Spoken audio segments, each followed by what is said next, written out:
Ya, jadi yang mau saya tanyakan ini kan tadi Pak Yusuf katakan bahwa uh, peristiwanya itu Hmm, terjadi satu kali di bumi, ya, tapi diceritakan dalam versi yang berbeda, em, versi Islam dan Kristen. Kristen.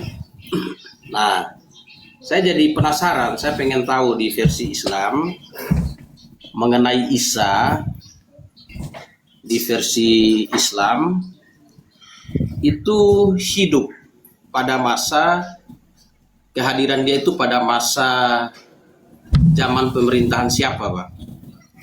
Hmm, Kalau yang baik, menurut baik. oke. Baik, kalaunya saya mengambil dari tafsir, ya tafsir Islam itu pun tafsir dari Israeliat, itu zaman Herodes, kayak gitu kalau nggak salah. Nabi Isa hidup di zaman siapa? Kemarin saya ada buka. Ya, oke. Hidup hidup di zaman pemerintahan siapa? Atau nah kan Herodes Romawi di Palestina.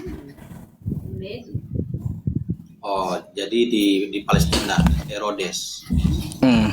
Ya. Pada masa Kalau di pemerintahan Herodes. hmm. Lalu ada kisah kalau di Kristen kan lahirnya di Bethlehem, Iya, Efrata. di sini dikatakan ya memang di Bethlehem. Bethlehem, Baitul Maqdis pada masa kekuasaan Herodes. Oh, berarti mengenai letak lokasinya sama ya, Iya. lokasi kelahirannya. Uh, tapi apakah itu tertulis di Al-Quran atau di hadis itu, Pak Ustadz? Oh, kalau di Al-Quran itu Pak tidak menceritakan background pemerintahan di zaman siapa, enggak. Al-Quran bukan kayak gitu. Karena dia bukan kitab diari, bukan seperti itu. Al-Quran itu kitab verifikasi hukum, terus juga sedikit mengulik tentang cerita sejarah yang berlalu. Sedikit aja, paling cuplikan-cuplikan. Lebih banyak hukum Tuhan dan peringatan Al-Quran itu. Bukan cerita Nabi si A diceritakan panjang kali lebar di zaman ini, seperti itu. Enggak. Oke. Jadi berarti Al-Quran itu dalam keyakinan umat Islam, apakah itu kitab yang diilhamkan atau yang diwahyukan? Ya jelas lah yang diwahyukan Pak. Kita dapat merujuk juga kan ke dalam Quran surah An-Najm. In huwa illa wahyu yuha. Tuh. Yang diterima dari Nabi Muhammad itu adalah wahyu gitu. Bukan atas kehendak hawa Jadi nafsunya. wahyu ya. Hmm. Oke, jadi itu beda. Itu saya juga beri informasi sedikit supaya Pak Yusuf BI juga tahu bahwa kalau di Kristen itu pengilhaman.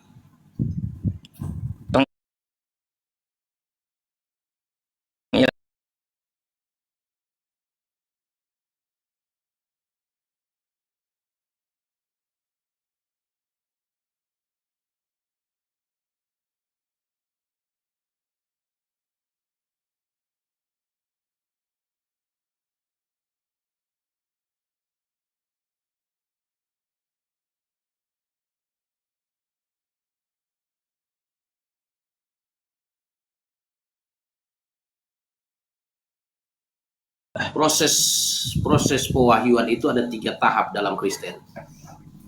Tahap pertama itu adalah penyingkapan, reveal. Itu kalau bahasa Yunani itu apokalipsis. Ya, itu apokalipsis. Jadi penyingkapan itu wahyu lisan. Jadi Allah ngomong kepada manusia lewat nabi, lewat mimpi, lewat penglihatan. Nah, itu pewahyuan. Itu pertama. Atau apokalipsis, penyingkapan. Nah, tahap kedua itu adalah pengilhaman. Jadi pengilhaman itu menulis, diberikan ilham kepada penulis kitab untuk menuliskan ya firman yang tadinya sifatnya lisan dituliskan dalam yang tertulis. Yang tadinya lisan jadi tertulis. Baik. Yang lisan itu penyingkapan. yang tertulis itu pengilhaman. Lalu yang ketiga itu adalah iluminasi atau penerangan.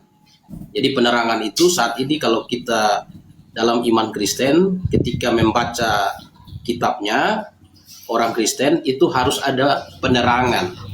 Nah, penerangan itu dikerjakan oleh Roh Kudus. Bentar Pak, saya mau tanya. Belum mengerti saya tentang masalah firman dengan ilham. Firman dengan ilham ini bedanya seperti apa gitu loh? Perbedaan spesifiknya apa gitu? Ya, jadi perbedaan spesifiknya sebenarnya bukan firman, wahyu, reveal ya. Sama-sama firman, tetapi yang satu lisan itu misalnya ucapan Pak Yusuf PI, itu perkataan, itu firmannya Pak Yusuf PI. Lalu perkataan saya itu firmannya saya, perkataannya saya. Nah, perkataannya Pak Yusuf PI dan perkataan saya seperti malam hari ini ada di live Komal Pak Yusuf PI, kemudian dibukukan narasinya.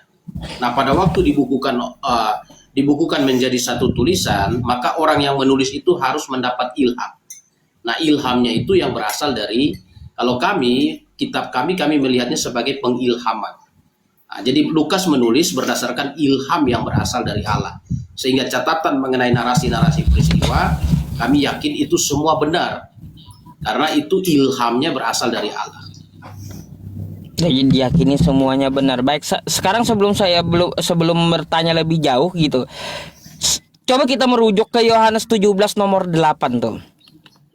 Sebab segala firman yang engkau berikan kepadaku telah kusampaikan kepada mereka.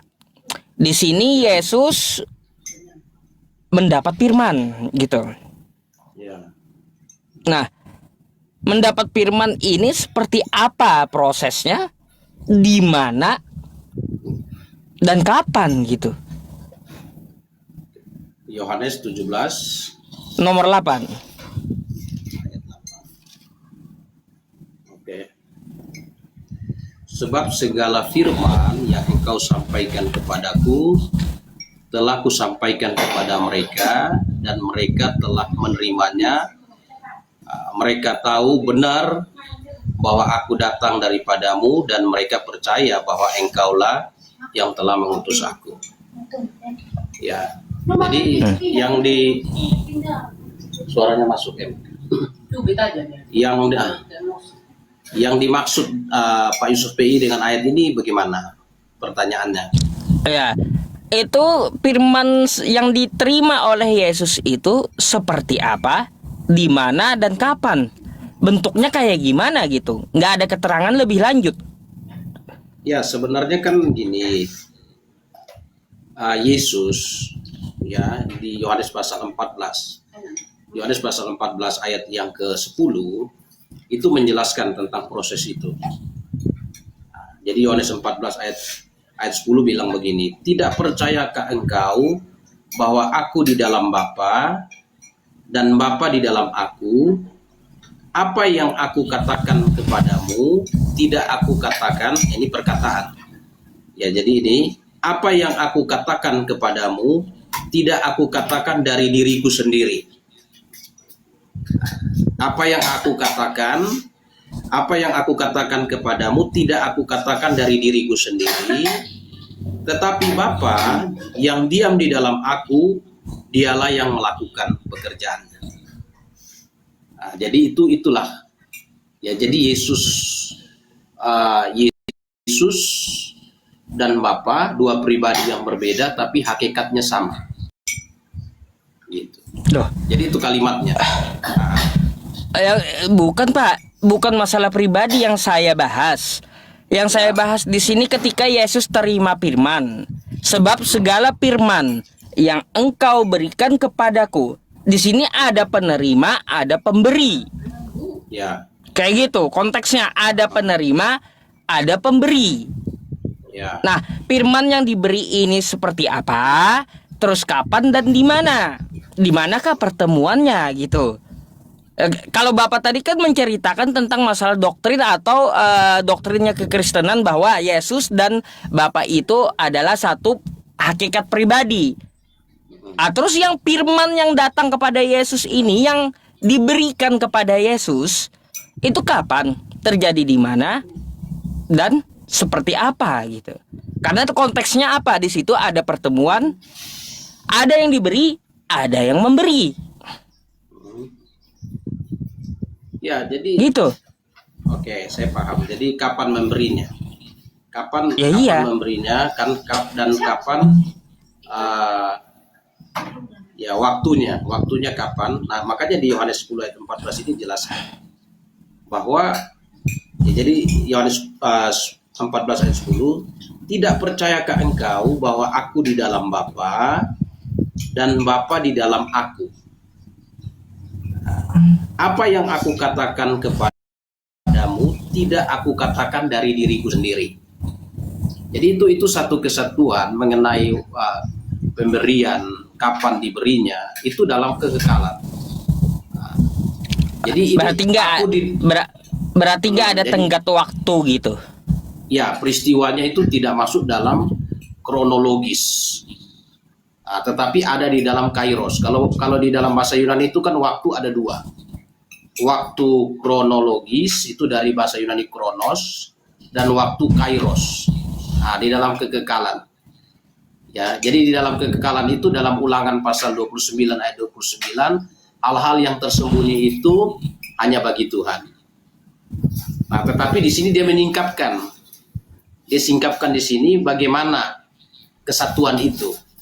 Yang tadi di kapan dia terima, ya kapan dia terima disampaikan di sini bahwa ya penerimaannya itu adalah eksistensi kebersamaan secara hakikat bersama Bapa.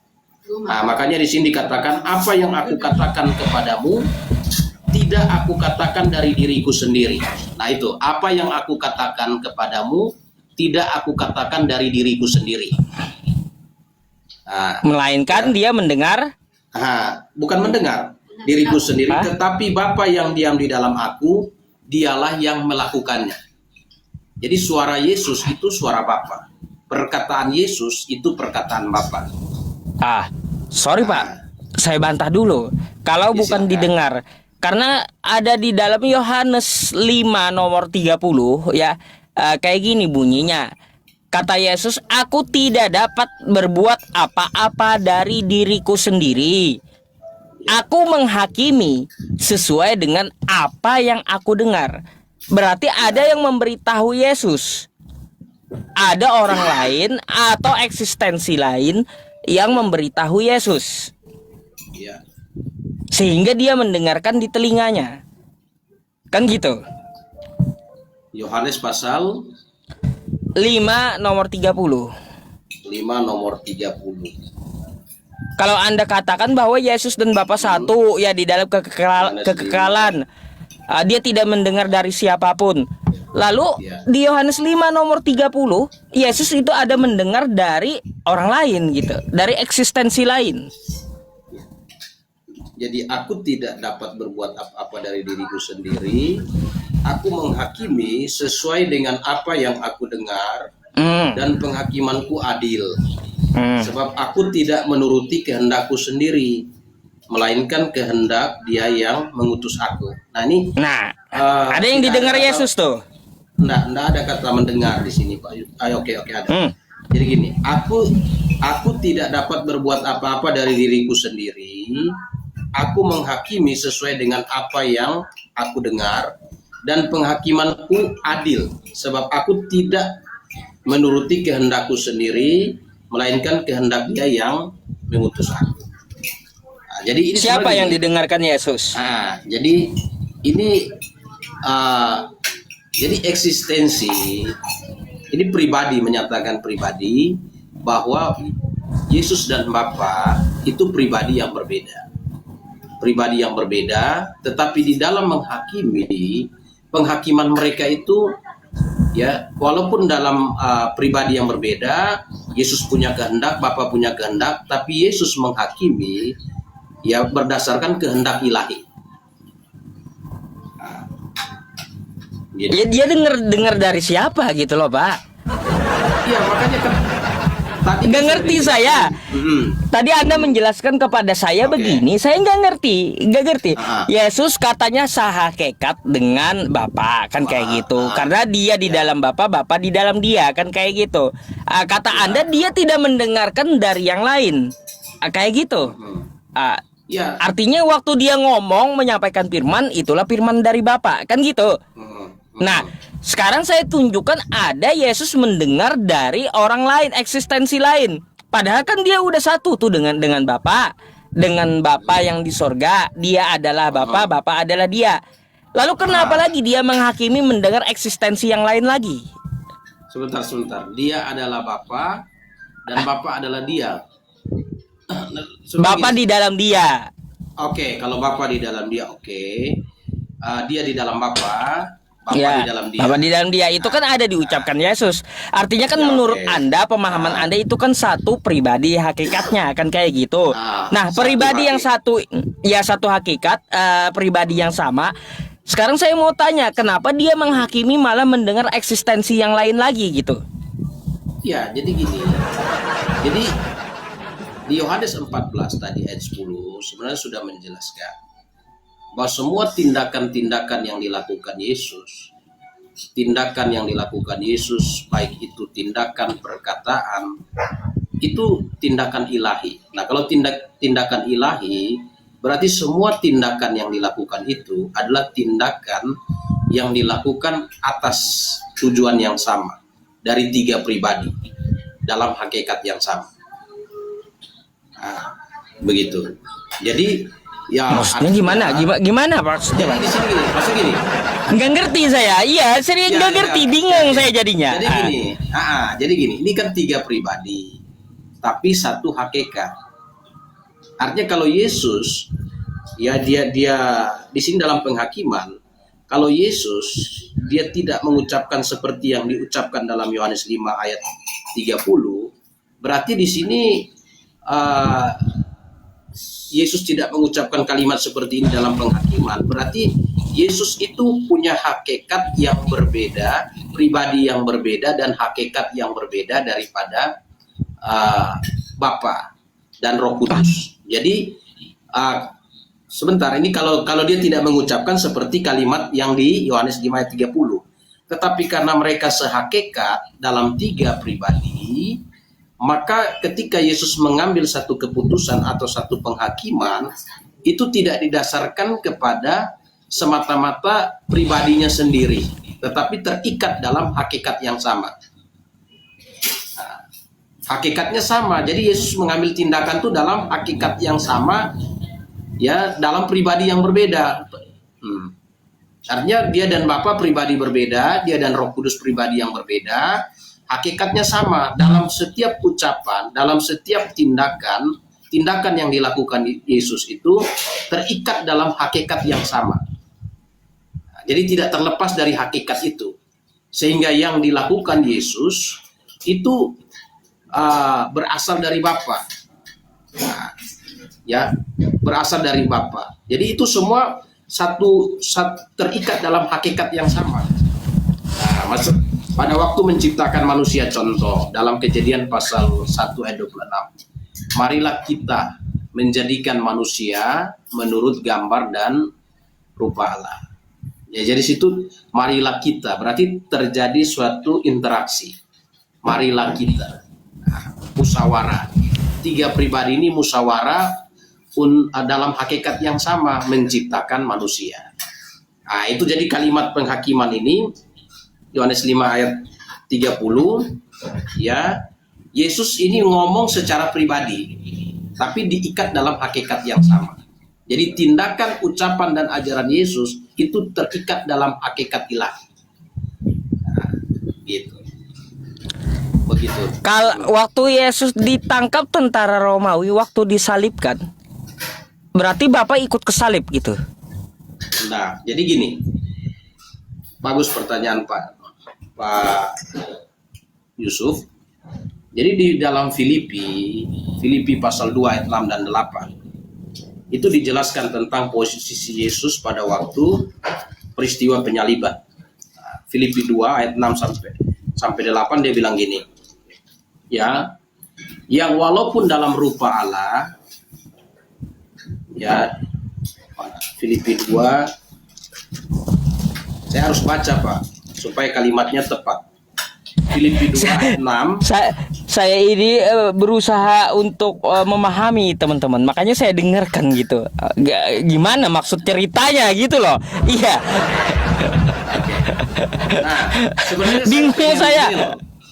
Saya sebenarnya mau pengen tahu lebih jauh, ya, saya pengen tahu lebih jauh mengenai tokoh Isa, ya, dari versi umat Islam.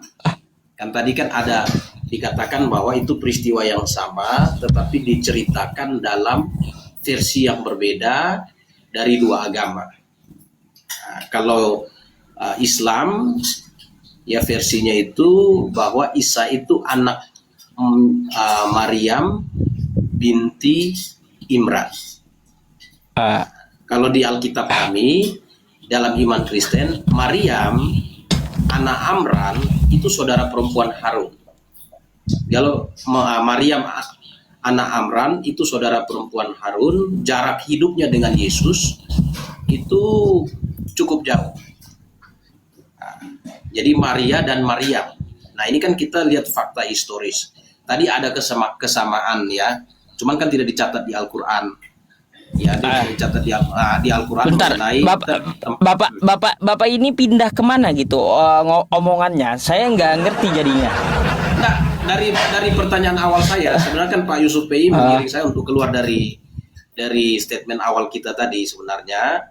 Statement awalnya itu saya kan mau ingin supaya mendengarkan versi Islam mengenai tokoh Isa, latar belakang riwayat Isa dalam versi Islam. Nah, kalau di dalam Kristen kan latar belakangnya dijelaskan dari 4 Injil, kitab Injil itu. Matius, Markus, Lukas, dan Yohanes. Itu kami dapatkan secara jelas, secara tuntas. Nah, makanya saya mau dengar apakah Isa. Tapi saya jelaskan dulu yang tadi di kayu salib, Filipi 2 ayat 6-8, yang walaupun dalam rupa Allah, Yesus tidak menganggap kesetaraan dengan Allah itu sebagai milik yang harus dipertahankan, ya, melainkan telah mengosongkan diri sendiri dan mengambil rupa seorang hamba dan menjadi sama dengan manusia. Nah, menjadi sama dengan manusia dalam keadaan sebagai manusia. Ini Pak Yusuf Pei dengar. Dalam keadaan sebagai manusia, ia telah merendahkan dirinya dan taat sampai mati, bahkan sampai mati di kayu salib. Jadi posisi Yesus pada waktu di salib itu dia mengambil secara kondisional. Jadi yang namanya Bapak satu dengan Yesus tadi waktu di tiang salib, Bapaknya copot dulu gitu.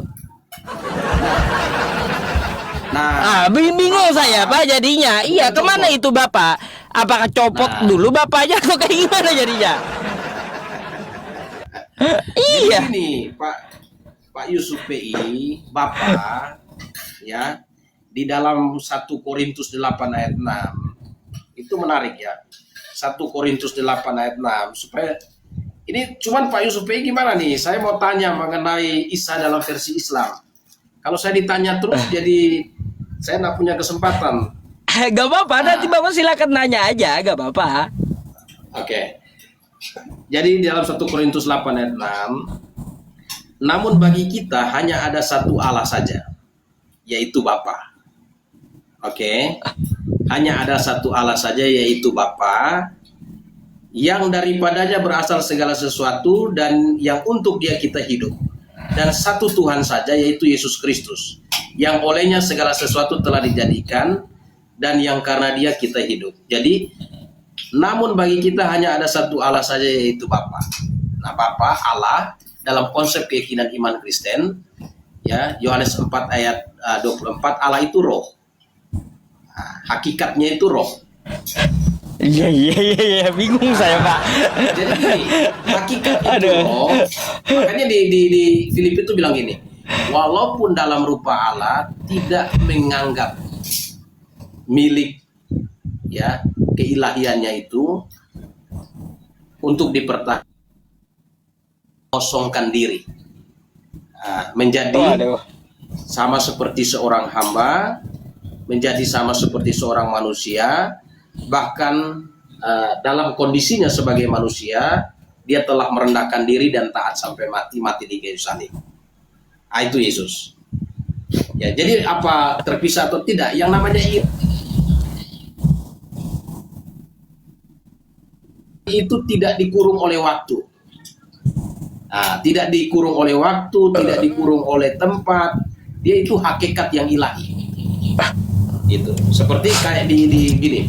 Di dalam Alkitab ini, ketika orang itu betul-betul bertobat percaya Yesus, di dalam hatinya ada Roh Kudus.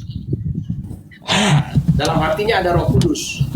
Tapi kan gimana memahami Roh Kudus? Maka di Yohanes bilang itu seperti angin. Angin itu tidak dilihat, tapi dirasa kehadirannya. Oke Pak, gini aja Pak. Kalau makin banyak, saya makin tambah bingung jadinya nanti, gitu. Iya, saya jujur saya nggak ngerti jadinya ya. Iya, aduh. Pak Yusuf dulu. Nggak apa-apa, silakan Bapak nanya ya, giliran Anda sekarang nanya. Ya teman-teman nggak apa-apa. Iya, puyeng salah saya kalau bapaknya ngomong terus nanti kok kesana kemari kan saya mencoba untuk memahami tapi pusing sendiri gitu. Iya, masalahnya kayak gitu. Yang penting gini aja Pak, Bapak jangan jawab deritamu. Jangan kayak gitu dah. Itu jawaban kehabisan jawaban itu deritamu itu. Saya boleh tanya ini mengenai kisah dari versi Islam.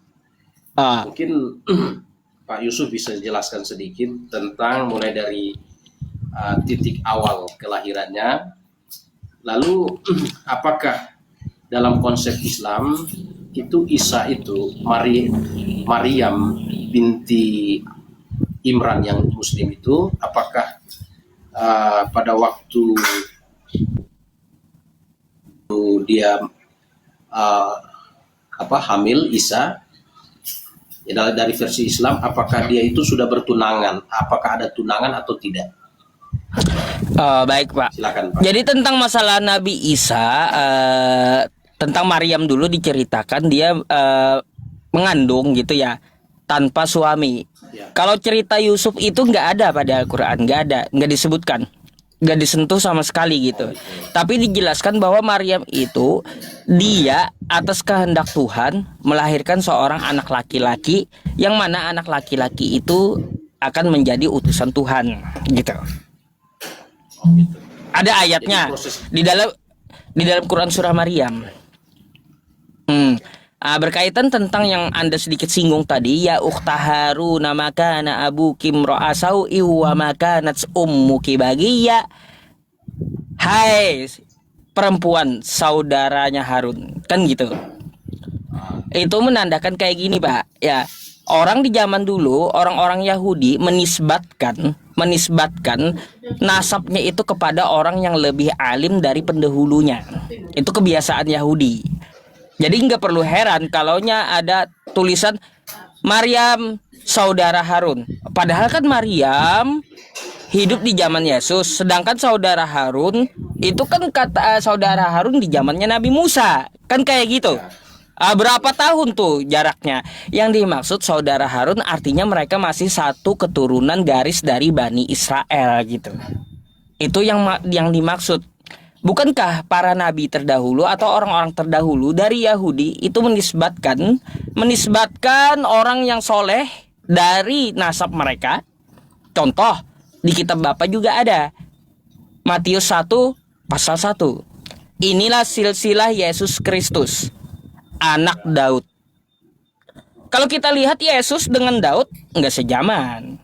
Tapi kenapa Yesus disebut anak Daud? Karena dia mempunyai garis keturunan atau nasab dari Bani Israel, yaitu Daud. Kan kayak gitu. Nah, itulah yang dimaksud oleh Al-Quran. Ya ukhta Harun, saudara perempuan Harun, yang dimaksud adalah dia berkebangsaan dari suku Israel. Jadi kayak gitu. Sebenarnya nggak masalah di situ, Pak. Nggak masalah. Di hadisnya pun Nabi kami menjelaskan seperti itu. Orang-orang dulu zaman dahulu Yahudi itu akan menisbatkan nasabnya kepada orang-orang yang soleh dari pendahulunya. Gitu. Ya, jadi intinya yang saya mau tanya, Berarti Maryam dan Maria itu dua pribadi yang berbeda atau sama dalam konteks Islam? Maryam, kalau Maryam dengan Miriam beda. Oh, beda. Jadi Beda. kan tadi penjelasan Pak Yusuf itu dari nasab. Berarti Nasab. yang Maryam itu bukan Maria, tetapi dia pakai nasab Maryam. Iya. Begitu atau gimana? Nasab Bani Israel, keturunan dari Bani Israel gitu. Keturunan dari Yakub. Artinya apa? Yang dimaksud ini anak seorang Maria ini dia bukan berkebangsaan atau bersuku campuran di luar Israel, bukan. Tapi dia dari garis keturunan Yakub. Itu maksudnya. Oh gitu. Oh gitu. Berarti sebenarnya dia Maria. Ya, Maria. Dia Maria tetapi pakai nasab Maria. Nasab pendahulunya, iya. Pendahulunya. Oh. Makanya kan nggak usah Gimana heran ini, kata Pak? saya. Contoh seperti Gimana di ini? kitab Anda Kalau tuh. ini kan Hmm? di Al-Quran kalau tidak salah itu kan ditulis Maryam binti Imran. Berarti kan Maryam anak Imran. Ya kan, Baik. kalau tidak salah itu di surat At-Tahrim. At-Tahrim. Surat At-Tahrim. Itu kan dijelaskan bahwa Di ayat 12 dan terakhir. Maryam binti Imran, Maria binti Imran. Nah, kalau di Tawarik, ya saya kasih tahu juga di Alkitab kami, di 1 Tawarik pasal 6 ayat 3. Anak-anak Amran ialah Harun, Musa, dan Miriam. Jadi Miriam itu anak Harun. Anak-anak Amran itu anak Amran. Nah itu jadi berarti yang diceritakan Maryam dari versi Al-Quran itu bukan Maryam pribadinya, tetapi masabnya, begitu. Nasabnya, iya. Nasabnya. Nasab dari Bani Israel gitu. Iya. Kadang kan Tapi hanya kalau satu ada- kejadian. Satu tapi kalau kejadian. ada kata binti itu bagaimana? Kalau dalam Islam binti itu anak atau nasab? Boleh Pak, kalau saya kan nama orang tua saya Muhammad Hatta ya kayak gitu ya. Kalau nanti ada orang menyebut saya Yusuf bin Mubarak, orang alim pendahulu dari saya, dari garis keturunan nasab saya gitu. Boleh, nggak masalah. Atau Yusuf bin siapa pendahulu saya gitu, dari nasab saya yang lebih soleh dari pendahulu saya. Itu kebiasaan Yahudi menasabkan dari pendahulunya gitu. Makanya saya nggak heran di kitab Anda itu tertulis inilah silsilah Yesus Kristus anak Daud. Kalau Daud dengan Yesus kan jelas nggak sejaman gitu. Tapi kita dapat memahami, oh ini dia menasabkan dari pendahulunya, kan kayak gitu, dari Daud. Padahal mereka nggak sejaman, ribuan tahun juga, kan beda silsilahnya gitu. Apalagi sampai anak Abraham. Nah gitu maksudnya, itu Yahudi di zaman dahulu gitu Pak. Jadi sedikit penjelasan lagi tentang masalah Nabi Isa ini ya. Nabi Isa ini dia kalau mungkin di tempat Anda ya, di tempat Anda tidak ada diceritakan dia bisa berbicara kepada orang-orang yang saat itu menuduh ibunya berzina, kan gitu.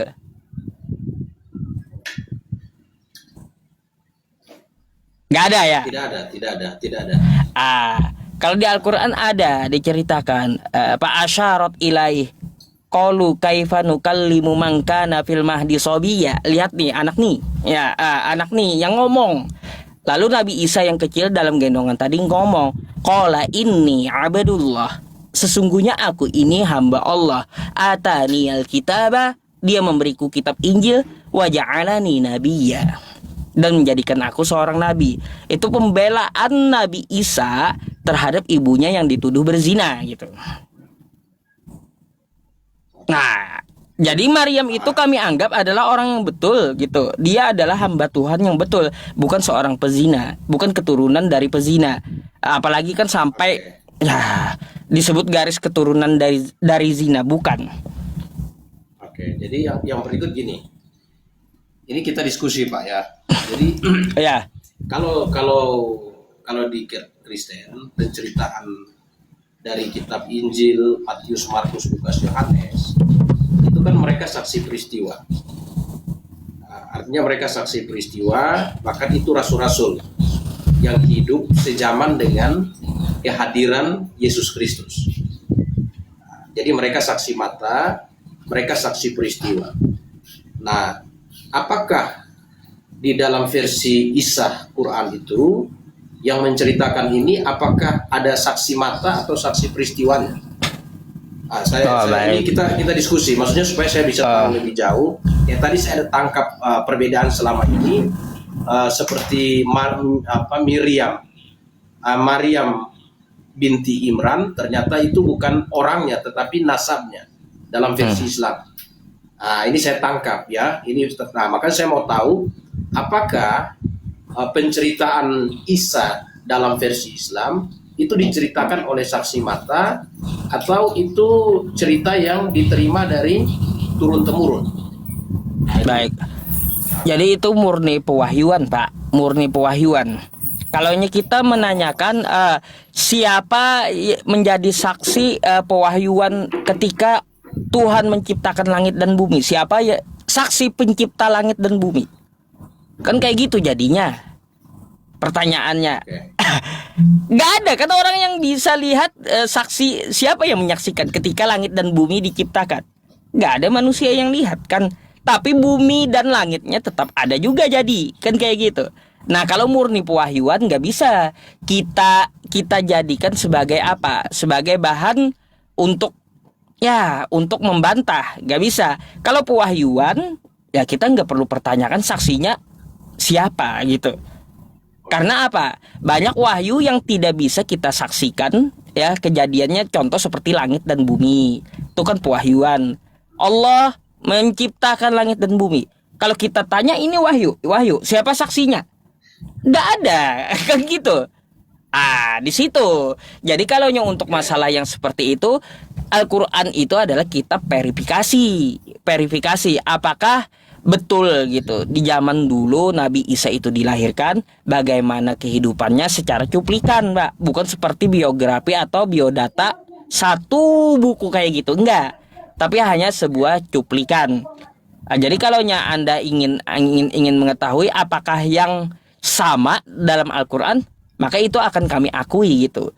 Contoh ketika Nabi Isa atau Yesus menyerukan kepada Bani Israel, Tuhan itu Esa, kami sepakat karena ada di Al-Quran. Gitu maksudnya.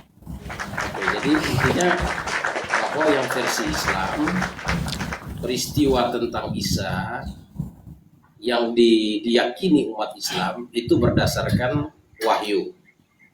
Iya, wahyuan. Nah, tetapi kalau di dalam keyakinan iman Kristen itu peristiwa. Jadi itu peristiwa, suatu kejadian yang terjadi di muka bumi. Maka ketika kita melakukan rekonstruksi peristiwa, maka itu kami punya saksi peristiwa, saksi mata. Artinya ketika kita tanyakan benar enggak itu terjadi, di dalam Kristen ada saksinya. Maka Yohanes dalam 1 Yohanes pasal 1 ayat 1 sampai 3 dia ceritakan bahwa mereka melihat, mereka meraba, mereka menyaksikan.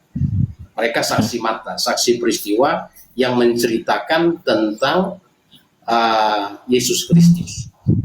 Nah, jadi cerita artinya orang Kristen menerima tokoh Yesus Kristus berdasarkan iman dan juga berdasarkan latar belakang sejarah, riwayat kehidupannya. Kalau cerita yang lainnya bisa dipakai standar itu enggak, Pak? Cerita contoh Abraham. Tadi ngomong waktu kecil gitu ya. Ya, contoh kan Abraham ada tercatat. Kan gitu. Nah, apakah penulisnya melihat langsung tentang Abraham? Ya, makanya kisah Abraham, ini kan Abraham orang Yahudi.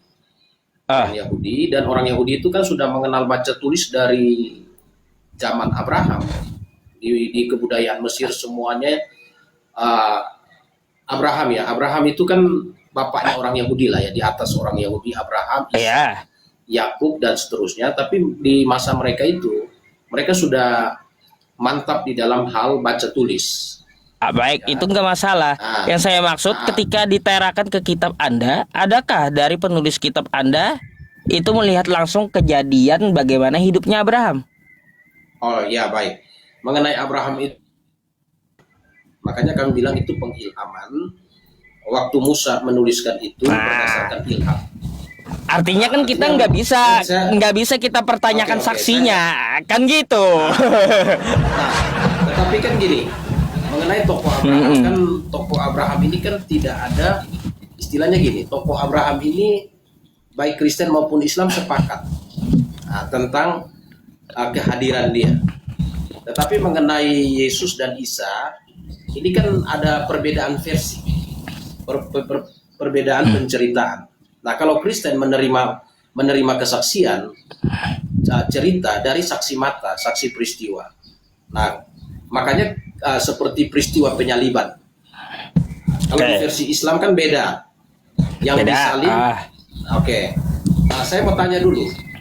Di versi Islam peristiwa tentang Yesus dihadapkan untuk diadili. Kalau di Alkitab kan diadili, ditangkap di Getsemani, kemudian dibawa ke pengadilan, ya, dari Herodes kembali ke Pilatus, lalu dari Pilatus menyerahkan itu kepada orang Yahudi karena orang Yahudi menuntut. Lalu Yesus disalibkan berdasarkan aturan yang berlaku di Romawi, yaitu melalui salib. Nah, bagaimana dengan versi Islam mengenai Isa? Isa tentang peristiwa salib itu. Silakan, Pak. Ya jelas Pak, kalau kita lihat ya Nabi Isa itu ditolak oleh Yahudi. Sampai mereka merencanakan ingin membunuhnya karena ajaran Nabi Isa itu dianggap sesat oleh Yahudi.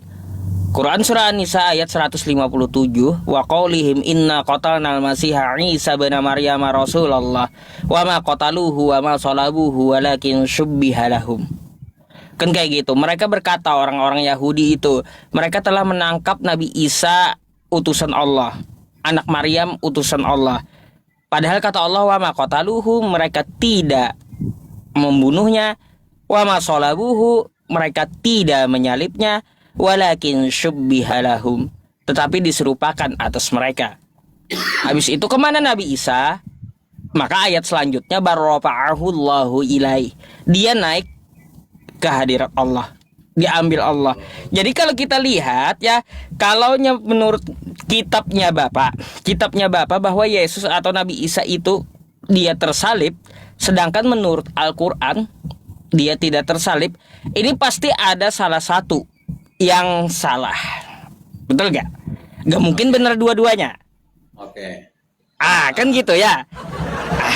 Oke, lalu saya gini sebentar, Pak. Saya mau tanya dulu. Ini saya tanya supaya lebih jelas saya klarifikasi ini.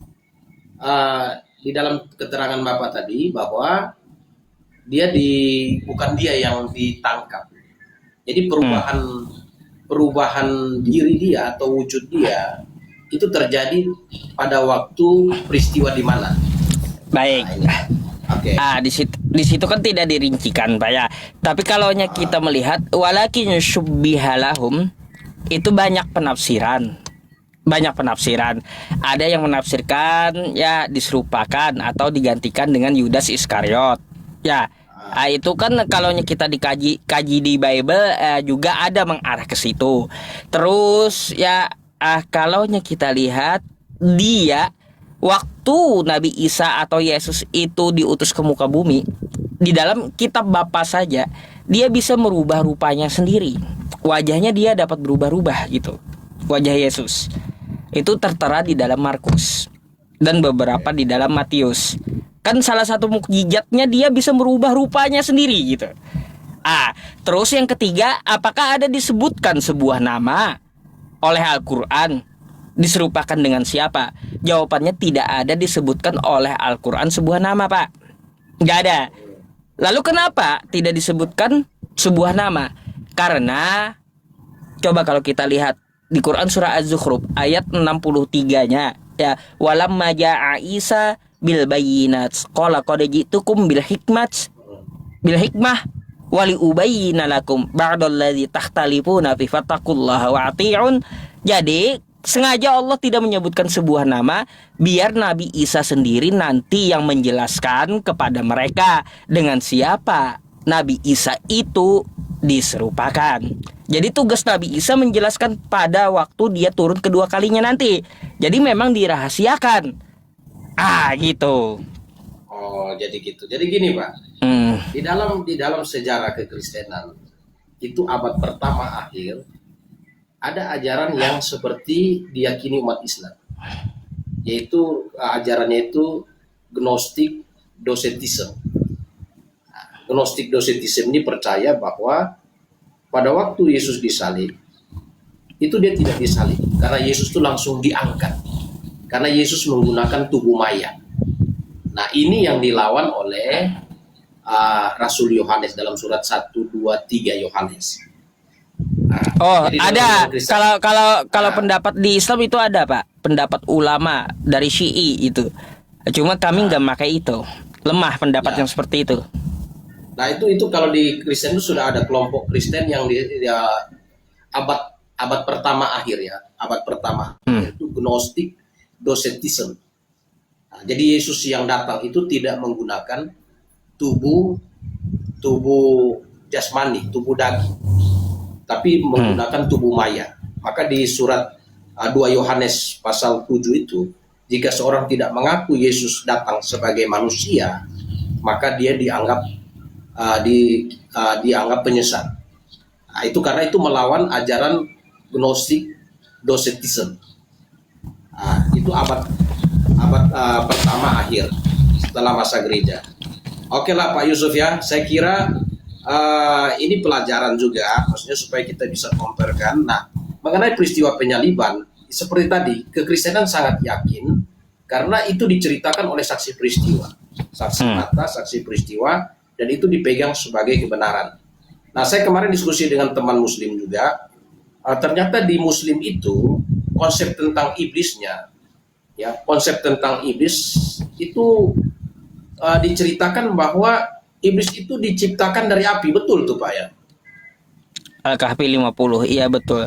Tapi saat ini kita nggak bahas iblis Pak, jauh melenceng jadinya. Nah, maksudnya gini, saya melihat bahwa ajaran Islam ini setelah kita gali-gali, ternyata ada hubungan dengan seperti agama Zoroaster. Ya, Zoroaster yang ada di keyakinan Mesir dan ada juga di Timur Tengah pada masa lalu, itu Zoroaster itu juga begitu. Ya, mereka punya dua kekuatan, Ahura Mazda dan Anggara Mainyu. Nah, itu berasal dari api yang jahat. Beda Pak, Zoroaster dengan ajaran Islam beda, banyak bedanya. Oke. Ya, saya kira cukup di sini dulu Pak ya. Baik, ya. Ya, nanti lain kali lagi. Yang lain udah bosan di bawah soalnya. Sudah bosan ya. Iya. Oke lah. Padahal yang kayak gini diskusi yang bagus loh Pak, yang saya suka kayak gitu. Gak ada hujatan, tapi kan by data kan kayak gitu. Baik, terima kasih Pak ya untuk komalnya. Oke. Sampai ketemu lagi lagi Pak. ya.